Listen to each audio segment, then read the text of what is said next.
Libo-libong deboto na ang nakilahok sa penitential walk with Jesus na hudyat ng pagsisimula ng pagdiriwang ng Fiesta Señor.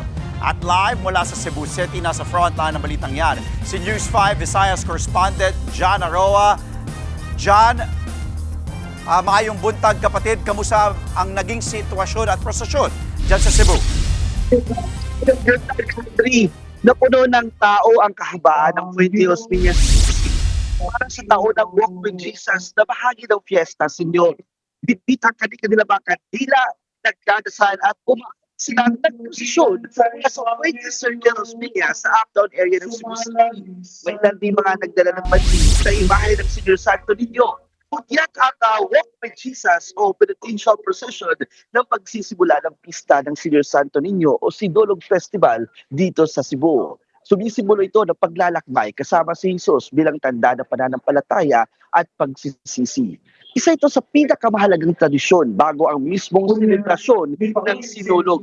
Ilan sa mga hiling ng mga kapatid at ay kapayapaan at kaligtasan ng komunidad. Ito ay sa kabila ng mga mapait na naranasan ng mga Cebuano noong nakaraang taon dahil na rin sa mga kalamidad tulad ng lindol at bagyong Tino. May mga nanalangin din at pagkakaisa ng mga lider ng bansa at maging sentro ng mga lider ang Panginoon. At ikakasimula lang ng panibagong misa na itinaos dito sa Basilica del Santo Niño. Napuno ng mga deboto, loob at labas ng Pilgrim Center dito sa Basilica. Naging maayos naman at matagumpay ang idinaos ng Walk with Jesus dahil na rin sa magandang panahon. Tagang salamat, News 5 Visayas correspondent John Aroa. Mga kapatid, Andre Felix po, manatiling may alam pagdating sa mga mahalagang balita sa loob at labas ng bansa.